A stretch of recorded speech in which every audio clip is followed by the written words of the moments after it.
Por su parte, la opinión, sí, coincidimos, yo pensé que ya. Así concluimos nuestra clase de hoy y después de estudiada y analizada, a ver, de vuelta.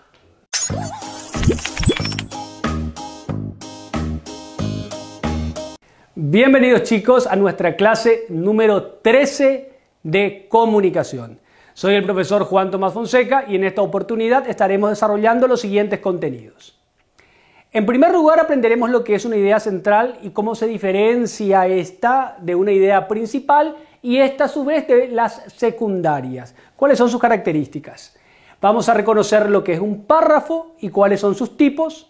Cómo aprenderemos a identificar una causa y un efecto, a distinguirlos y un hecho de una opinión. Dicho esto, empecemos con nuestra clase. Arrancaremos definiendo lo que es la idea central. Y fíjense que la definición nos dice que es la idea global de un texto, aquella que resume el texto en su conjunto. Esto es muy importante. Para empezar, digamos que vamos a analizar un texto de cierta longitud, porque como ustedes sabrán, un texto puede estar constituido por una palabra, puesto que su especificidad le viene dada por su unidad y coherencia, por su función comunicativa más que por su extensión. Pero cuando nosotros digamos texto en esta clase, pensaremos en una novela, en un cuento, en una poesía, en un artículo científico, en una monografía, es decir, un texto de cierta longitud. Este texto siempre tiene una idea global, una expresión, una frase, una oración que puede contener lo fundamental de dicho texto. A esa idea global del texto nosotros denominaremos idea central. Ahora, la idea central de un texto nosotros la obtenemos, luego de leer el texto por supuesto, pero reconociendo las ideas principales de los párrafos que constituyen el texto. Es decir, nosotros decimos que la palabra forma el grupo o sintagma, el grupo forma la oración forma el párrafo y los párrafos forman el texto. Digamos que esto funciona de esta manera. Por tanto, el texto es un conjunto de párrafos. Ahora, cada párrafo contiene una idea principal. Mi párrafo 1, una idea principal, mi párrafo 2, otra idea principal, mi párrafo 3, otra idea principal, mi párrafo 4, otra idea principal. La unión de estas ideas principales a mí me dan una idea de la idea central que engloba el sentido del texto. Esta idea central que se refiere a lo fundamental del texto es la idea central y la diferencia de las principales que se refieren a la idea central contenida en los párrafos. Muy importante esta diferencia. Dicho esto, pasemos a hablar de una idea principal que habíamos dicho que es la más importante dentro de los párrafos. Los párrafos siempre tienen una idea principal entresacable y por lo general dichos párrafos están secundados o respaldados por ideas secundarias. Fíjense que un párrafo siempre tiene una idea principal, analizaremos el tipo de párrafo dependiendo de la posición de dicha idea principal, y esta idea principal siempre está respaldada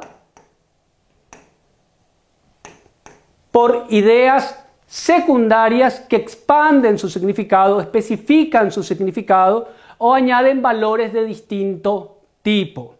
Entonces tenemos que la idea central es la idea global de un texto, la idea principal es la más importante de un párrafo y las ideas secundarias son aquellas ideas que respaldan a la idea principal del párrafo. Ahora pasemos a definir lo que es un párrafo. Un párrafo es un segmento lingüístico de extensión menor que constituye a un texto. Este párrafo tiene siempre, los párrafos tienen siempre una idea principal e ideas secundarias que, como ya dijimos, contribuyen al significado de la idea principal. Dependiendo del tipo de párrafo, podemos tener párrafos de introducción, de transición, de enlace, distintos tipos de párrafos que no vamos a analizar en esta ocasión. Nos vamos a concentrar en aquellos que contienen una idea principal e ideas secundarias. Luego, nosotros reconocemos el párrafo en un texto por medio de marcas ortográficas. La más común es la sangría. El párrafo en un texto siempre empieza con una sangría. Puede darse el caso de doble espacio para reconocerlo. También el párrafo siempre empieza con mayúsculas. Siempre un párrafo inicia con letras mayúsculas y termina con un punto y aparte. Nunca con un punto seguido, sino siempre con un punto y aparte. Entonces, un párrafo es un segmento menor que constituye, junto con otros párrafos al texto, portan una idea principal y ideas secundarias que respaldan a esta. Luego se pueden reconocer por medio de las marcas ortográficas de las que ya hablamos. Ahora, existen distintos tipos de párrafos. No todos los párrafos son iguales. Así tenemos los párrafos analíticos, los párrafos sintéticos y los párrafos encuadrados. Analizaremos fundamentalmente los dos primeros tipos, el analítico y el sintético. Dijimos que todo párrafo tiene una idea principal e ideas secundarias que respaldan, expanden o especifican el significado de dicha idea principal. Pero esta idea principal, expuesta en el párrafo, puede ocupar distintas posiciones dentro de dicho párrafo. Cuando la idea principal es expuesta al principio del párrafo, estamos ante un párrafo analítico. Si dicha idea principal es expuesta al final del párrafo, estamos ante un párrafo sintético. Ahora, si la idea principal se encuentra al principio y al final del párrafo, estaríamos ante un párrafo encuadrado. Lo que decimos se entenderá mejor analizando un párrafo. Leamos juntos este párrafo. Augusto Roa Bastos es el escritor más importante del Paraguay. Incursionó en todos los géneros literarios y marcó un antes y después en las letras patrias. Entre sus múltiples galardones se encuentra el Premio Cervantes. Su obra capital, Yo el Supremo, fue traducida a decenas de idiomas y es estudiada en universidades tanto nacionales como extranjeras. Fíjense, en primer lugar, las marcas del párrafo, marcas ortográficas. Aquí tenemos una sangría con la que empieza el párrafo y concluye con un punto final, por lo que el siguiente párrafo vuelve a empezar con una sangría. Ahora, ¿cuál es la idea fundamental de este párrafo? ¿Y dónde está ubicada dicha idea principal? Es la pregunta que tenemos que hacernos. Incursionó en todos los géneros literarios. Entre sus múltiples galardones está el Cervantes, su obra capital Yo el Supremo. Todas estas son ideas que respaldan la idea expuesta al principio. Augusto Roa Bastos es el escritor más importante del Paraguay. Fíjense que en este párrafo mi idea principal está expuesta al principio. Puesto que la idea principal está expuesta al principio, estamos ante un párrafo analítico. Veamos lo que pasa en el siguiente párrafo. Aquí tenemos el mismo párrafo ordenado de manera diferente. Augusto Roa Bastos incursionó en todos los géneros literarios y marcó un antes y un después en las letras patrias. Entre sus múltiples galardones se encuentra el Premio Cervantes. Su obra capital, Yo el Supremo, fue traducida a decenas de idiomas y es estudiada tanto en universidades nacionales como extranjeras. Por esto y mucho más, Augusto Roa Bastos es considerado el escritor más importante del Paraguay. En esta ocasión, si le pregunto dónde está la idea principal, me dirán que se encuentra al final. Augusto Roa Bastos es considerado el escritor más importante del Paraguay. Las ideas expuestas en el resto del párrafo no hacen sino expandir o especificar o respaldar la idea principal. Y puesto que la idea principal se encuentra al final del párrafo, estamos ante un párrafo sintético.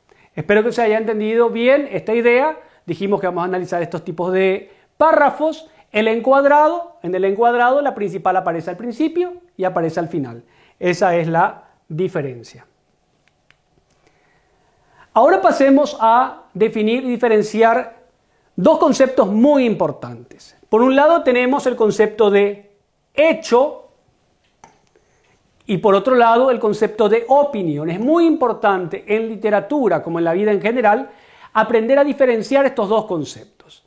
Un hecho se caracteriza por ser objetivo, verificable. Objetivo quiere decir que no está atravesado por la subjetividad del sujeto. El sujeto no lo interpreta a su manera. Es objetivo, es verificable. Todos los hechos, puesto que hechos tienen que poder verificarse, corroborarse o comprobarse. Si no se puede aplicar una de estas acciones al hecho, no sería un hecho. Son permanentes, los hechos son hechos hoy, mañana y siempre, y son verdaderos, puesto que existe adecuación entre lo que yo pienso del hecho y lo que el hecho es. Muy importante estas características. Por su parte, la opinión se caracteriza por ser subjetiva, depende de quién interpreta el hecho. El énfasis está puesto en el sujeto, de ahí subjetiva. Es no verificable, puesto que es subjetiva. Es temporal porque las opiniones cambian con el tiempo. Los hechos no cambian con el tiempo, los hechos permanecen, de ahí su característica. Y son no comprobables. Una opinión nunca es comprobable. Cuando, digo, pierdes la juventud al renunciar a un ideal. ¿Esto es una opinión o es un hecho? Es una opinión, puesto que es una cuestión subjetiva, no verificable, temporal, puedo cambiar de opinión, y tampoco es comprobable. Es muy importante distinguir un hecho de una opinión. Fijémonos en los siguientes enunciados. Por un lado tengo, la juventud es una etapa del desarrollo humano. ¿Este es un hecho o una opinión? Es un hecho objetivo el que la juventud, así como la niñez, la adultez y la senectud, son etapas del desarrollo humano, o es un hecho subjetivo.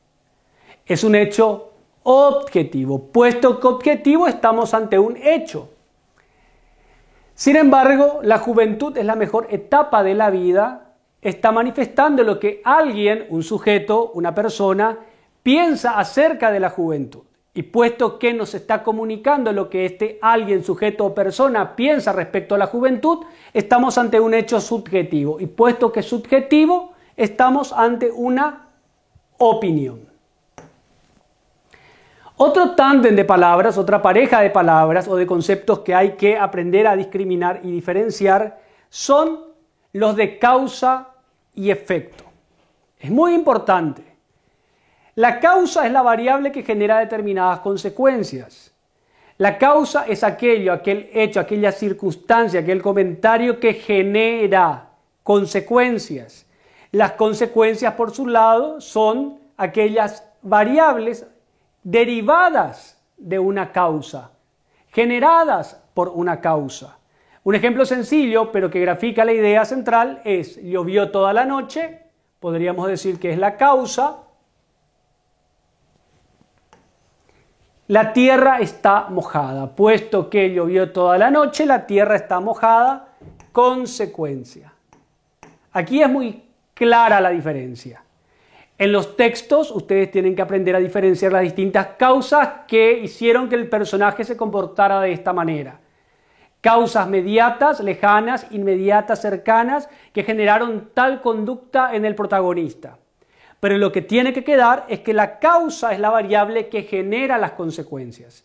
Y las consecuencias son aquellos resultados que se generaron a partir de una variable que en este caso sería la causa. Entendidas estas ideas, pasemos a los ejercicios de fijación.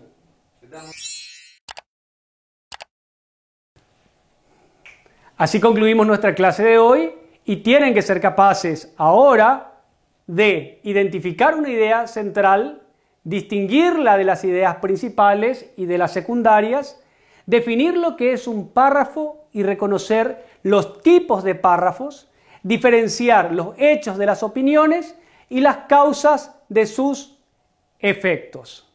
Concluimos la clase de hoy y nos vemos en el siguiente video.